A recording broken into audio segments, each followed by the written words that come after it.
Welcome to Strong and Steady, where we talk about building strength, supporting your health, and choosing sustainable wellness for women in every season of life. And I'm Brittany. I'm here with my co-host, Jessica. She's a mom of 4 littles with such a grounded, realistic approach to balance for low-tox living. She helps busy moms build healthy habits that actually work in real life without perfection or overwhelm. And I'm Jessica, here with Brittany, a woman's health and fitness coach who specializes in elite aging. She helps women build strong bones and muscles so they can live their whole lives to the fullest with confidence, strength, and independence.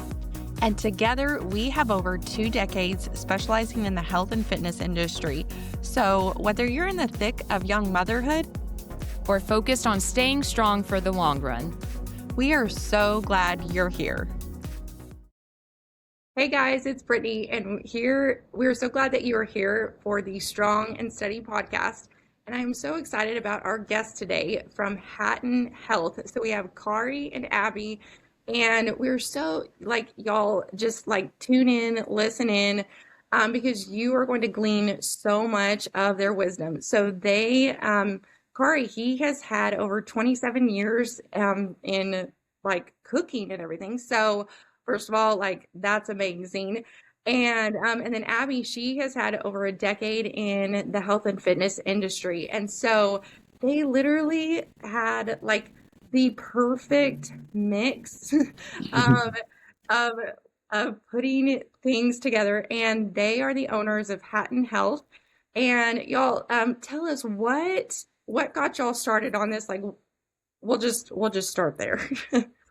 Yeah, so as far as actual business partners, life married partners, but as far as business partners, we started this business about a year and a half ago, a little over a year and a half ago.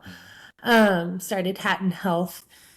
And I think one of the main passion is having our own daughter. So like you mentioned, I worked in the health and wellness space for about a decade. My last job before I decided to become a stay-at-home mom was working in a cardiac and pulmonary rehab.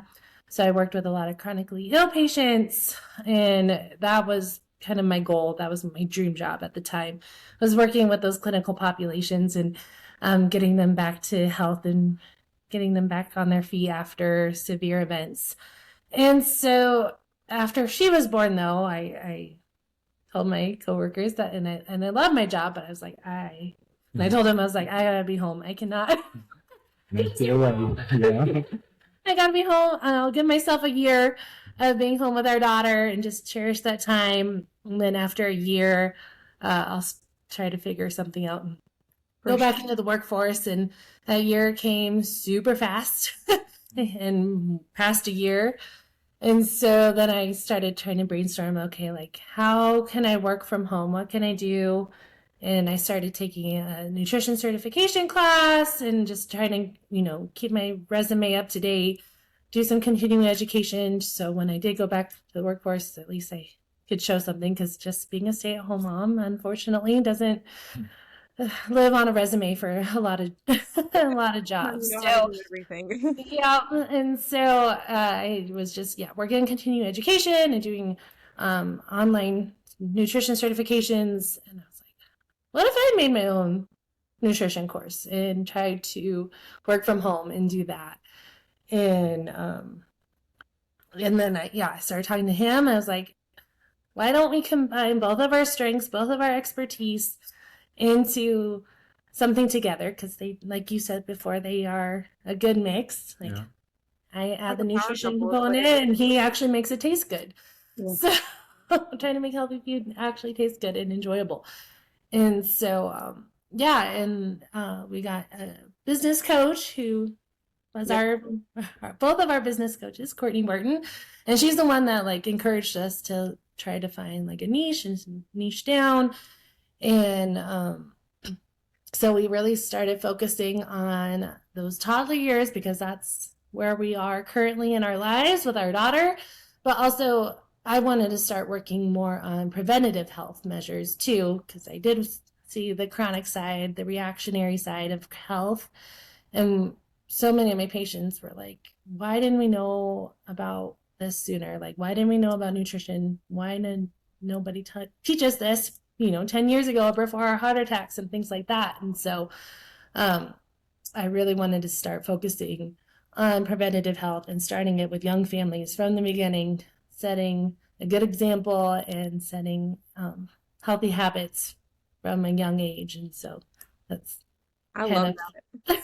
Yeah, when she told me that she wanted to start a stay-at-home business and what type of business she wanted to do, and she wanted to further her education in the field that she was in, that motivated me to also add something to my resume more than just being a well-rounded chef from the experience I've had doing that. So I started looking into I started taking a course on being a nutrition coach course. I wanted to being able to add more of value to the business other than just being able to cook very well. I want to be able to add the education of proper nutrition, where food comes from, how to implement that in your daily lives, how to help people with the knowledge of proper nutrition, other than what the general knowledge that I already had. Mm-hmm. And along with the fitness and wellness journey that I felt like I was starting to embark on, because I was taking my health and physical health very seriously, even more seriously then than I was in previous years. I wanted to put those two together, use that as motivation, use that energy towards helping this business grow and get off the ground. So it was putting ideas together and, like she said, using our combined talents and backgrounds together to see how can we use that to help other families with the knowledge that we gained, along with things that we were experiencing along our journey with feeding our daughter and being parents for the first time, our mealtime struggles, things that we're learning. We're constantly doing research on that, finding all this information and getting into the nitty gritty of it, getting the detailed information, not just the surface level stuff that everybody finds, but things like debunking myths and things of that nature. So it was finding information that wasn't commonly known, debunking myths, finding out what the truth is behind things. Just trying to help ourselves with our own meals. Yes, and putting that together with practical application, real life while we're situations. Researching, figuring out, let's help other families along the way too. And it became fun finding out that stuff, because we was applying it to real life situations that we was going through, knowing that we both know a lot of people that were parents already, that know parents that deal with these struggles. We relate to some of the other things that they were saying. So how can we use all this to help others? We can help a lot of people. There's a lot of people who want this information, who want this kind of help from real people, not just coaches or like just fake gurus online, but real people going through real life things. So I think that's what kind of sets us apart, and we feel very excited to be able to bring that to people. That's what that excitement is still going to this day. Yeah. So it was like we found out that you wanted invite us on your show. It was super exciting. Like, yes, somebody understands. Let's go. Yes. I love that. Well, and it's so true. Like, I think back, and so I will say this. I don't think they're going to listen to the podcast, so I can say a little bit. But we were with some family this past week, and we were at the beach and everything. And the kids' nutrition, like, we think like, oh, hey, they're kids. They're fine. They'll run around. They'll run it off or whatever. But the fact is like, it is literally affecting their mood. It's affecting their brain. And I have a family member, and he's 7. Well, my nephew, he's 7, and literally, I kid you not, in the morning, he had Cheetos for breakfast, and then, let's not talk about the dyes or anything, we're just going into that, and then it was like, and then we went and had pizza, a buffet pizza, and he ate half of a dessert pizza, not a real, like, with actual meat on it, and then he had 2 things of ice cream, and then he wasn't feeling well, having a meltdown, having a breakdown, all the things. And then we went to a coffee shop. Well, they had gelato. So guess what he got was gelato. And then I'm like, oh my gosh. And I'm like counting in my head how much sugar that is. And both my husband and I are like, oh dear Lord. With each bite. Yeah, because yeah. And then he had a bomb pop before bed. I was like, oh my gosh, kid. Like, no wonder. Nothing but sugar all day long. So no wonder he had a meltdown. And I mean, yeah, that's, a lot of kids, they're just nutrient deficient, and they're getting labeled with ADHD and all these issues and on medications. But if you just sit down and look at what they're eating in a day, and how much sugar they're eating, and how addictive it is, I mean, seriously, it's twice, if not 10 times more addictive to kids than it is for adults. Yeah. Sugar. And if you think it's hard to curb your sugar cravings as an adult, like it's impossible for a kid. So, so that's why we wanted to start, not just our daughter on trying to get her on the right path. And as far as eating healthier and wanting her to have more balanced diet than I had, because I grew up as a picky eater. I was a very picky eater growing up. And so I was like, she is not going to be picky. But then when she started being picky, I was like, okay, what are we doing wrong? What do we got to do to change this? Yeah, it's like you're fueling those roots to what that tree is going to become. So so starting them off early. And most families, your family probably doesn't even think about it, right? They just get him what he wants. And you don't even question it or calories. It's fine. Yeah. And they're kids, right? They're like, let them be kids. It's their childhood. You're depriving them of their childhood if you don't let them have sweets and sugars and candies and all that stuff. But Well, and it's like, and for me, we were in church one time, and I really don't want Brooke to have sugar before she's 2. I'm like, this is what we're really going to control. And even until she's 18, I'm gonna be like, sorry, but I'm having a little bit of control of this, And and we were standing there, and she had just eaten. She had eggs and a really good breakfast. And then, so we're standing there in church with some of the other moms because our kids cannot sit still for church to save their life, and it's fine. But they're feeding them Cheerios and Teddy Grahams and all of this other stuff. And they kind of look at me and they're like, hey, can Brooks have some? And I was like, no, she's fine. She just had breakfast. She's fine. She does not need that snack. And it's not just like, oh, hey, it's sugar, but it's like all the other seed oils and the chemicals and the genetically modified stuff. I'm like, I don't want her to have that. And they kind of like gave me the side eye of like, what, you're like a really unfun parent. And I'm like, no, I just don't want my kid to have ADD and ADHD and have all the health problems that I grew up with because we had a crap diet. It was like, you're having Wendy's, the dollar menu. Well, it was the dollar menu back in the 90s. I don't have it anymore.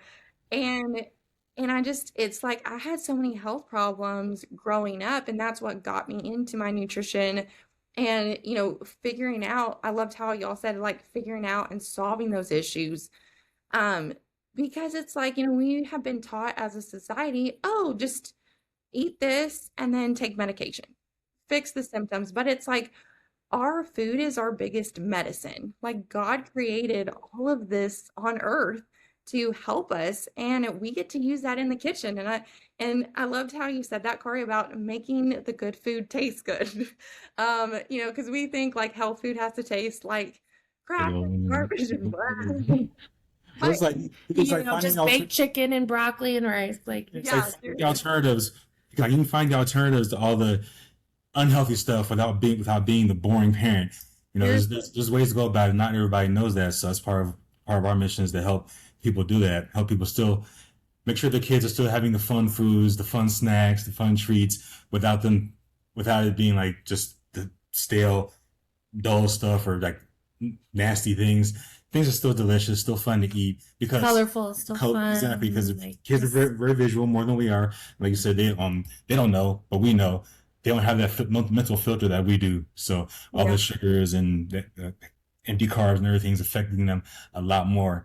Why not give them the healthy stuff that they don't think is being alternative? They still think it's fun and whatever. And I will admit, our daughter has refined sugar. She has dyes and stuff like that. We try to limit them, but we are not like super restrictive with it too, because that's also, I feel like, a detriment to her too, because when she goes to school or gets older, like a friend's house, like there's no way of avoiding it. So just trying to teach her like why that you're not in the nutrition world, you're not supposed to say good and bad food anymore, but just trying to we explain like what's real food or not real food, or explain like, hey, this plate of fruits and veggies and meat, that's going to give you energy to be able to play and stuff like that. This is like a fun treat that doesn't really benefit you, but it does taste good. Right. And so, because, I think there's some families out there that, completely restrict, their entire lives.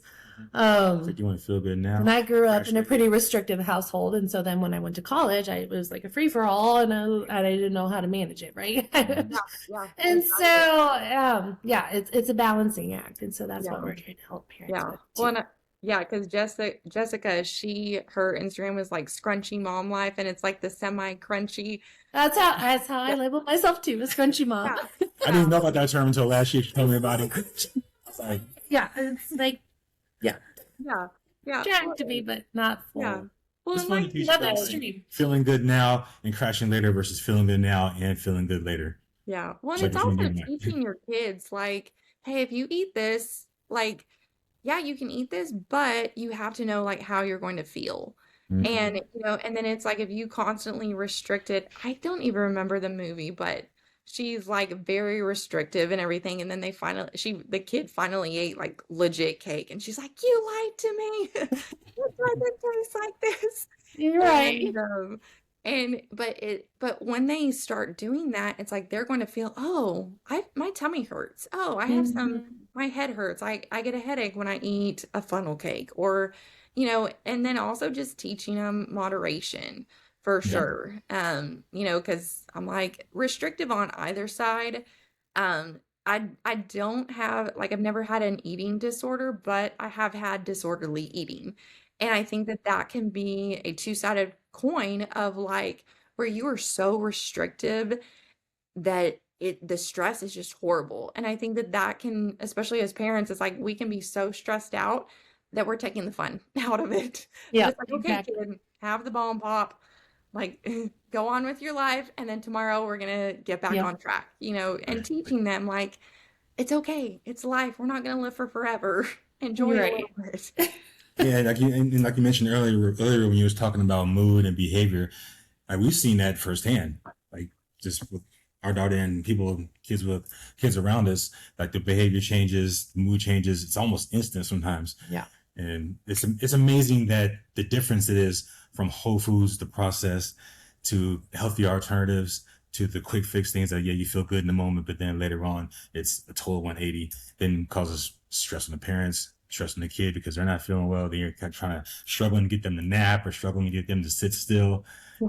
It's really amazing because food is definitely fuel. That's general known, but you can't really stress that enough. One of the things, like if I'm asked what does really health really mean to me, it's health is currency. You're investing towards your body's future. Same thing you're doing for your kids. Yeah, exactly. Well, and I love how y'all are teaching your kids how to eat healthy, because we're not waiting until we're having all these issues that we've had because we've binge eaten or done whatever. But it's like we're starting and we're getting those roots. And it's like, and I had literally just listened to a podcast the other day how she grew up in Australia and she went to school with the indigenous people, was very like naturally minded, and some stuff happened, some really hard stuff had happened, and then she was binge eating for 5 years. And then when she got cancer, it was like she was like, okay, I'm not doing chemo, but I'm going to go back to my roots and eating the earth diet is what she calls it.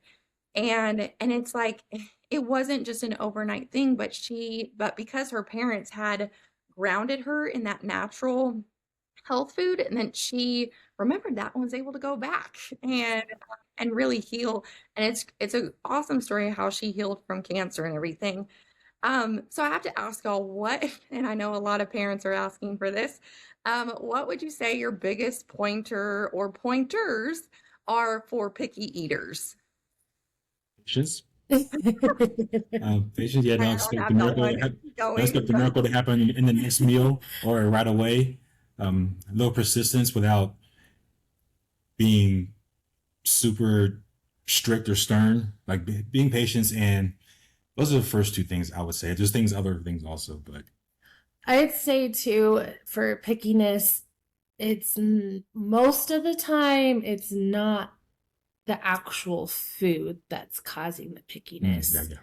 It's like the 90 seconds before mealtime or after mealtime. It's how you set up the meal that can trigger it. So if you have a parent that's dealing with pickiness with their kids, I'd at first I just let them like observe how they are feeling, the parents themselves, how they're feeling before their mealtime. Are they feeling super stressed? Are they feeling rushed? Are they overwhelmed? Are they, going a million different directions before mealtime? And then they go to sit down and they're stressed out and their shoulders are up to their ears. And they expect their kid to actually sit there and eat their meal, but their kid feeds off of how they are feeling. Even though the kids don't know what's going on or how to voice it, they feed off your energy, your stress. So then the kid doesn't want to sit at the table because you're stressed out or not feeling. Your energy is magnetic. It really is. So, and then they push their plate away and I don't want it. I want to go play. And so the parents are like, oh, they don't like my cooking. They don't. So not taking it personal as a parent and just, taking the time to actually like observe for a second, like, okay, what happened before this meal? Like, was it dinner time and everybody was at school or daycare and work and everybody's exhausted? And that's a big issue because kids are just overtired. And so most kids, when they're overtired, they don't want to eat. So just taking that time to observe what's happening before mealtime can really make a big impact on the actual meal itself. So that taking that time and then having some type of structure too. So having some type of routine. Same with like bedtime, right? We have our bedtime checklists most of the time. We're told for our kids that we need, brush your teeth, have your bath, read the book, to like set them up to be ready to sleep.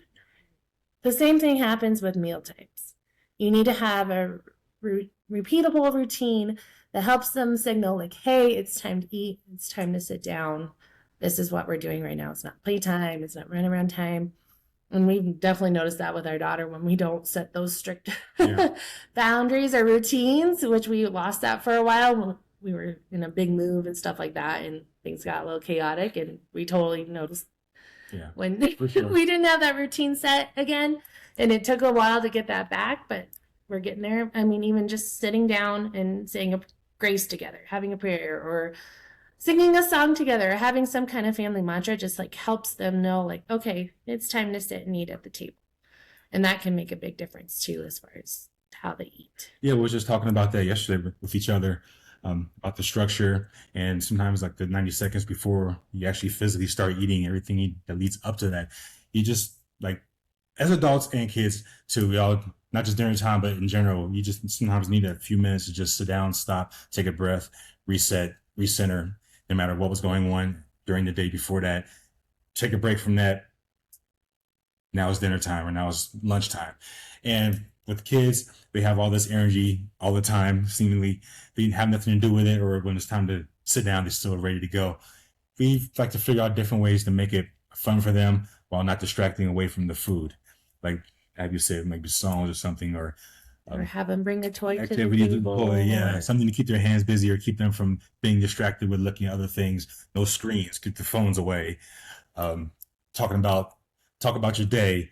Make up fun things about the food that they're eating. Smaller portions, keeping it colorful, but still not adding a whole bunch of stuff to it that doesn't need to be there. It's just about being creative without being too crazy about it, and keeping them interested enough where they're not bored. And that doesn't always necessarily mean you got to spend a whole bunch of money doing that. You don't need a whole bunch of different gadgets. It could be as simple as possible. We try to make this what we talk about easy for all families, because we know not everybody's in the same living situation. So we want to keep it kind of general and helpful. And that's one of the things that I feel like that's helped us, things that we've talked to other people that we've gotten positive feedback about. This lives on our counter. The mirror. It's really dirty right now, but this is on our counter. This has probably been one of like the biggest mealtime hacks with our daughter, with our toddler, ever since she was like a year old. Because she loves, and most kids love to watch themselves eat. They're super fascinated with watching themselves. I had no idea. You put a mirror in front of them, or sometimes we do use our phones, which like the forward-facing camera. As a mirror. And they love to make faces at themselves. They love to like over-exaggerate and watch the food in their mouth. And so this has been a total game changer. We don't use it all the time. Sometimes I hide it, and then it's like a exciting thing again after she hasn't seen it in a while. But Or now too, she even like grabs it herself and sometimes wants to just watch herself eat. And That's so I never have thought about that. Changes in settings. this has been like one of my most favorite kitchen tools. And like I said, it pretty much just lives on our countertop. And she doesn't use it a lot as much anymore, but especially when she was younger, she loved watching herself eat. And we've had other families try it too, and yeah, the kids love it. That's So awesome. if you're having a hard time having a kid sit down to eat, put a mirror in front of them. A couple of times we realized that if one thing wasn't working anymore, or if she was starting to get like bored with that, or like, okay, we've done this before, what's next? We changed the scenery. Maybe went to the balcony or Just changing where you sit at the table. Yeah. Just having like a little bit of change. Just keep it interesting a little bit. Switch it up every now and then. Yeah. Oh, Or I love have a floor picnic in your living room. Or it's summertime, so you can go outside, which helps. With some kids, that's helpful. Some kids, and then that means it's just playtime and they want to run around. But It all depends on how well you know your child, because you know your child's cues, but it triggers them good and bad. So that's where your best judgment comes into play. But yeah, just do a little alteration to where and how you're having your mealtime, and sometimes that can mean a lot. Even if it's only a temporary fix, it's a stress relief for everybody. For sure. Well, I think you had posted this on Instagram the other day about helping, I guess it helps with picky eaters, is having them help you cook also, like being a part of that. And I was actually talking with one of my clients the other day where both of her kids are very picky. And so the boys, they were out of town, they were on a hunting trip, and so it was just her and her little girl. And she's like, okay, you're going to look on Pinterest and you're going to find a recipe and you're going to write the list, and literally like had her write it on the HEB list, get it on the app and everything, and then get that set up. And so she's like, because she's so picky, and she's like, she just won't do it. And I know like for us growing up, once we got old enough, my mom was like, okay, you have a night that you're going to be cooking. You're going to pick their recipe and we'll go shopping. We'll have it planned and everything. And that helps so much. But then also like finding alternatives. I think like you had said, it doesn't have to be literally chicken, rice, and broccoli, but healthy food can taste so good, and it's all about how you flavor it. Like I understand my mom, she steamed Brussels sprouts and broccoli, and it was the worst thing ever. I was like, oh my gosh, like what is that smell? Good Lord. oh, the dirty sock smell. Yeah, seriously. Yeah, I mean, we would blame my brother the whole time. We're like, okay, you stink, and but it's like making it, and then honestly, like with Brussels sprouts, I love Brussels sprouts when they're roasted and they have some cheese on them or bacon, but helping the kids like be a part of that. And honestly, my mom, she was like, y'all cannot leave this house until you know how to cook and clean and pay bills. Like you have to learn how to budget and everything. It's the same thing. Yeah. And it's so important, because not to dog on my husband, but God bless him, his parents don't really cook at all. And I joked with him. I was like, yeah, your main food groups were Chick-fil-A, Whataburger, Bill Miller's Barbecue. Yeah, and that was like what they ate. And so, but he doesn't know really how to cook. And so I literally had to teach him how to cook chicken and vegetables on Zoom while he was in college, because he's in the dorm room and he's like, I'm starving, but I refuse to go to Chick-fil-A. I'm like, go to Walmart. And I will I have a reel that's going to be posted today about this, really, because it's so true. It's such a life skill. I mean, learning to cook is as important as learning your ABCs and how to count. Yeah. And so many, especially now with modern inconveniences and fast food and Instacart and stuff like that, like DoorDash, that skill is going away. Yeah, at least just learn the basics. You don't have to be a fancy chef. Just learn the basics, and if you know the basics, you'll be fine, because you can just be creative from there if you want to. But and starting them off young while they still want to be with you and are interested in learning from you, versus when you wait till those later years and they're a teen and they want to go off and do all their own things and not be with mom and dad because they're not cool anymore. Take advantage of teaching them these life skills while they're young and interested and want to learn from you and be with you. And that's one of our biggest philosophies against picky eating and just in general is, getting them in the kitchen at the earliest ages you can. They don't have to actually like help you cook necessarily, but just getting them in that environment, inviting them in. Our daughter, I mean, we had her playing like with a tub of water and like some cups and bowls, and she just played in the water. That's how she started. And then we progressed to the sink and washing fruits and veggies and stuff like that, and just playing around with kitchen utensils. And then keeping their hands busy, let them touch something in a safe way, let them feel involved and attached to what you're doing or what they're going to be eating. They have that kind of connection to it, which will incline them to eat it more. And if you're talking to them along the way about what it is and what they're doing and what's going to happen after this, because then they know, like, well, this is going to be yummy. This is mine. Like, they can take more ownership of it and be more proud of it. And then also seeing the steps of how it actually gets in front of them at the table, because that's a lot of issues with today's world is, this thing just shows up on their plate, and if they don't like it or they're not going to eat it, but if they see the progression, they see, oh, it came from the grocery store. If they go grocery shopping with their parents and they see it go in the cart and then they check it out and they help them put it away in the refrigerator, then you pull it out and say, hey, this is what we're making for dinner. They make all those connections. And then if they see how it's getting prepared and all the different steps, then and then it gets to their plate on the table, they're like, oh, okay. They're connecting the dots versus just having it randomly appear. And not knowing. And this foreign stuff. And for kids, especially older kids, if they're not used to cooking with you, and like your friend, if she's just all of a sudden was like, hey, come cook with me or make the grocery list, there might be some hesitation. They might, be reluctant, but it's being persistent and not forcing them to do something, because if you're forcing them, then they're like, no, I don't want to do that. But if you just keep the invitation rolling, if you keep including them, asking them, eventually they might, for sure, get into that routine more. Yeah. Well, I love y'all's approach though, because it's like, we're always, I don't know about y'all, but it's like family time's always around food, and that's great and all, and I'm all about that, having mealtime, like, and even if you just have that one meal a day together, like, like dinner can be a non-negotiable. And I think it's so important because you do need that family connection, and having that security is so important for kids. But it's also like having it around healthy food, healthy mealtime.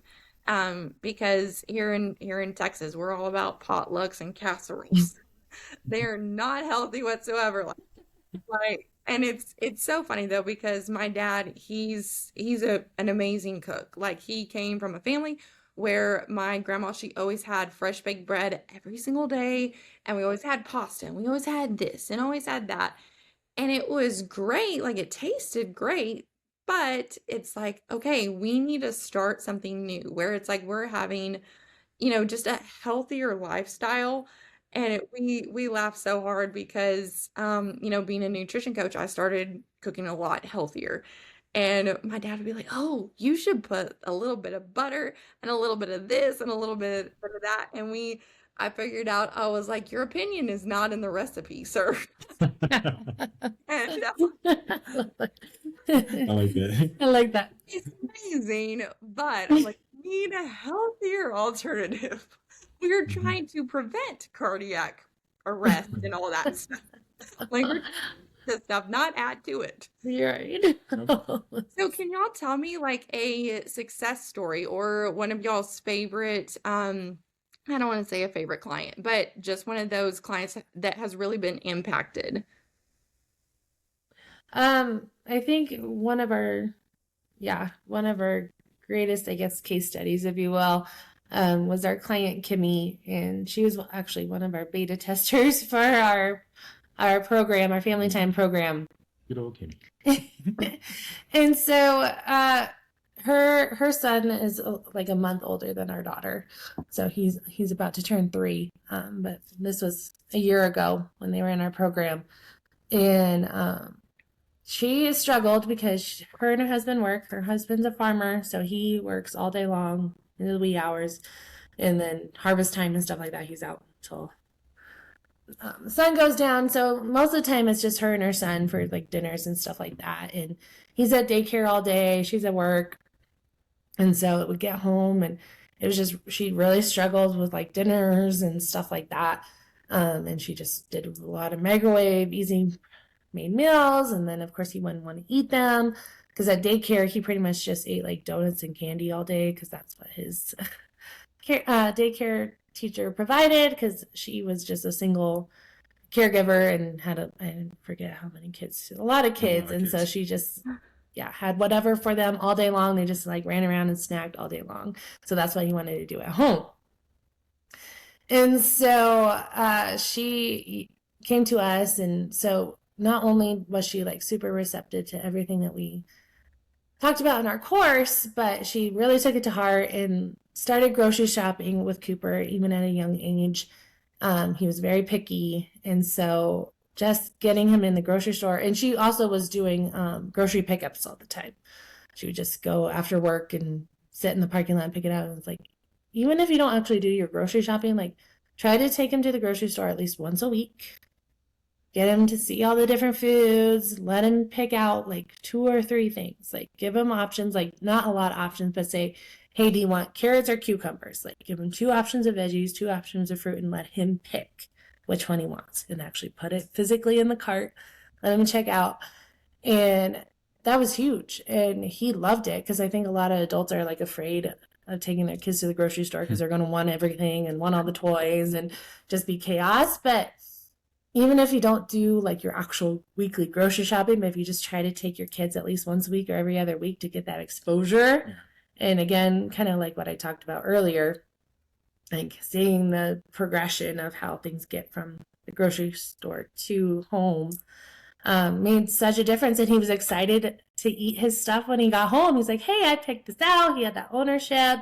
I do want to try strawberries. I do want to try this cucumber, and wound up loving it. And so that was huge. And now she's posting meal prepping content all the time. Yeah. She's cooking from scratch all week long. She does sourdough, she does everything. Yes, and she's constantly asking for more recipes, but she's like a little cooking machine now. And he's actually sitting through meals. He's not picky anymore.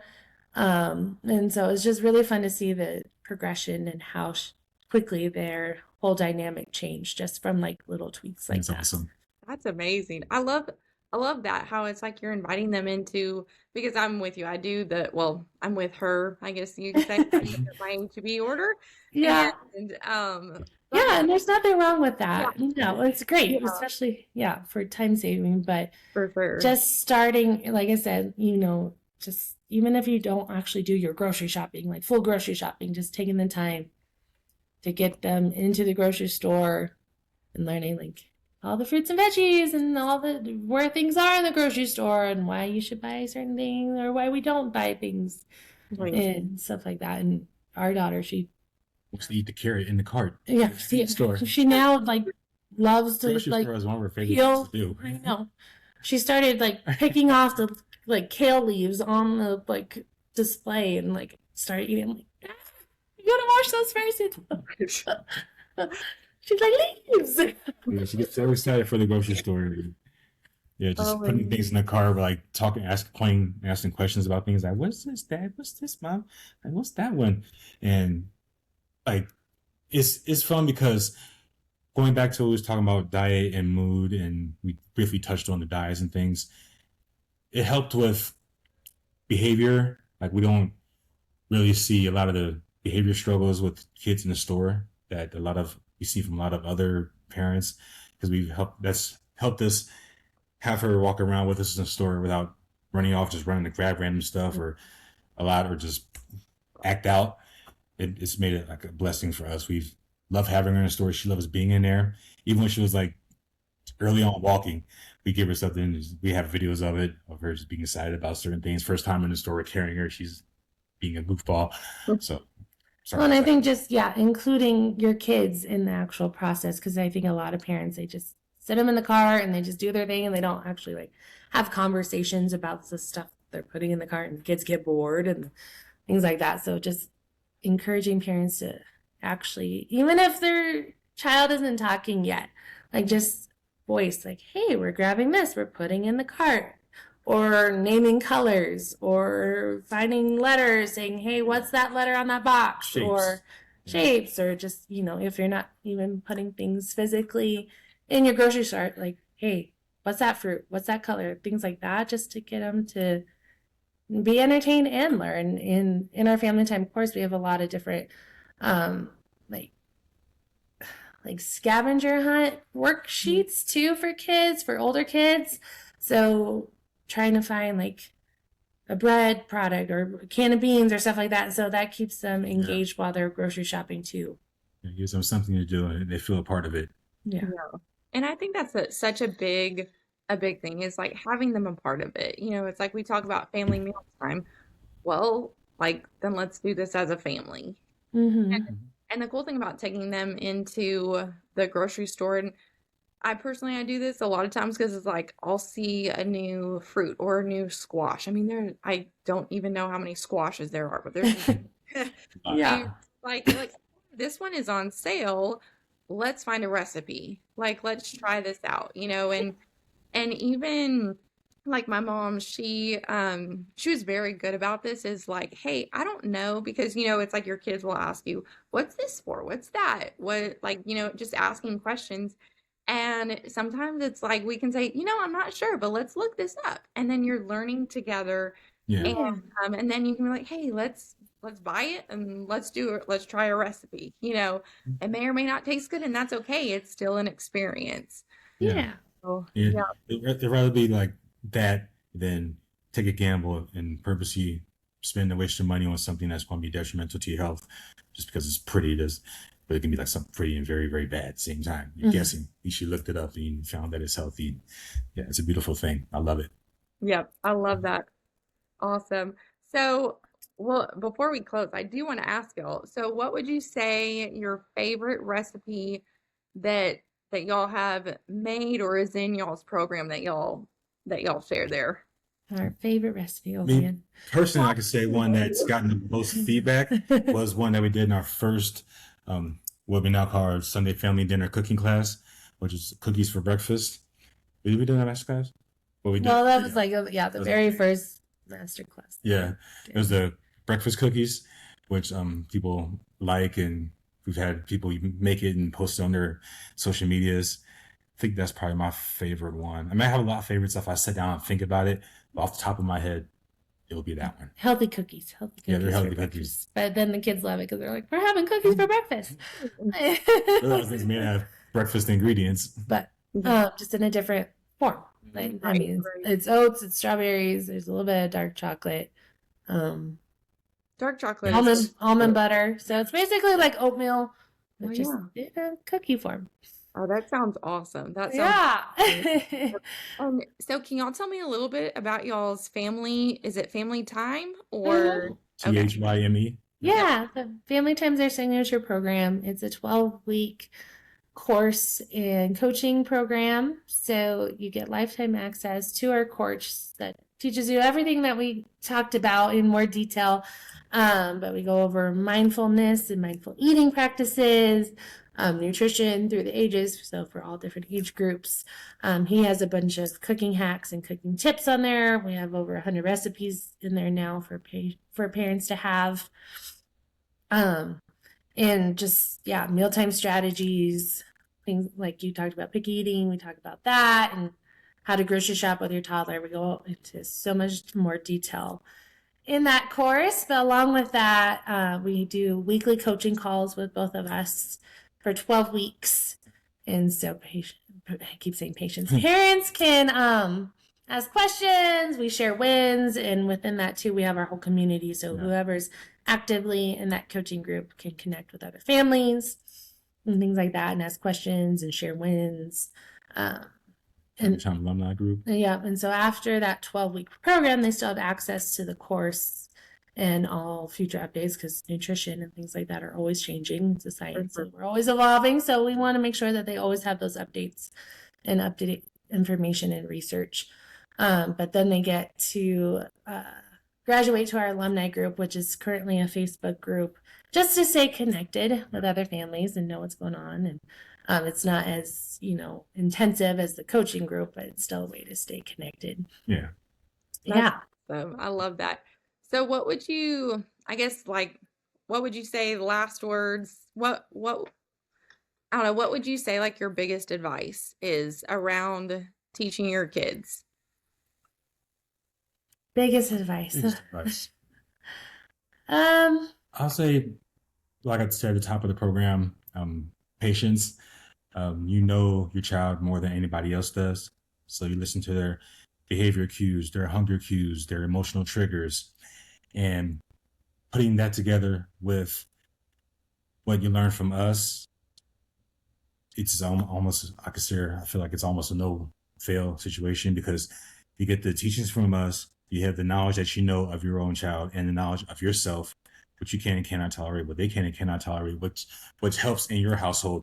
Put that together with the practical real life coachings from us, and you have a winning solution right there. I feel like that's a mouthful to an answer that should have been simple, but I feel like there's a big way to answer that. That's my first take on how to answer that. I know you have a lot of ways you can input too. I say just start in the conversation and have the invitation to cook a meal together. Yeah. Even if it's just setting a time, maybe, on Sundays after church, or like having a day that is your family day to cook together.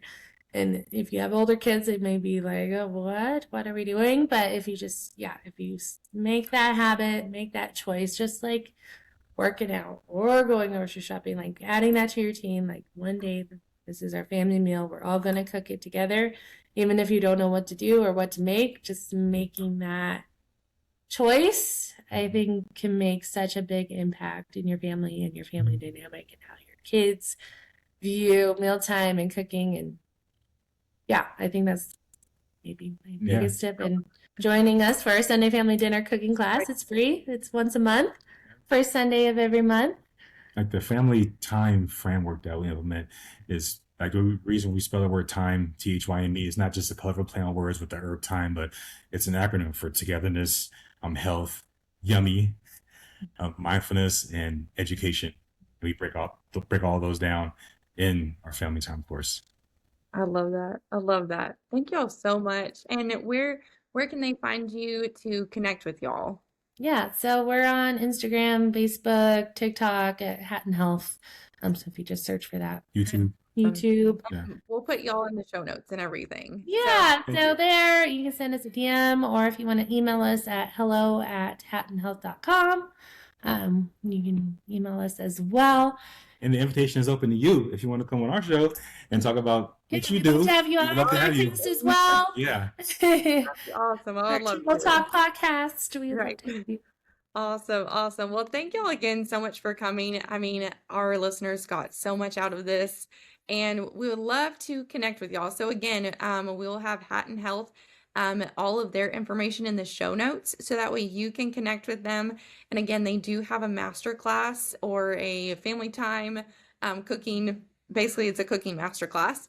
And that's once a month, the first Sunday of every month. Yep. So we have one coming up on the August 2nd. Yep. It's crazy. July's already over. I know. Yeah. But thank y'all again so much for joining us, and we'd love to connect with y'all. So find us on Instagram, and I would love to hear what your biggest takeaways from this episode is, and we will see y'all next time. Dear God, I thank you for everyone listening to this episode, and I just thank you for the kids that you have blessed us with. I pray that you would be with each parent as we are just striving to raise our kids for you and to raise them to live healthy lives. That way they can be strong for you. I pray that you would just continue to give us guidance and peace and clarity as we are on this journey of raising these kids, teaching them what health looks like, what it looks like to live for you, and what it's like to just be the best versions of themselves. I pray that you would give us guidance as we train up these kids, and I thank you that no matter what we do, we can always give glory to you. In Jesus' name I pray, amen. Thanks so much for hanging out with us today. If this episode resonated with you, we'd love for you to come hang out with us over on Instagram. You can find us at The Strong and Steady. And if you enjoyed today's conversation, be sure to subscribe and share this episode with a friend. We'll see you next time on Strong and Steady.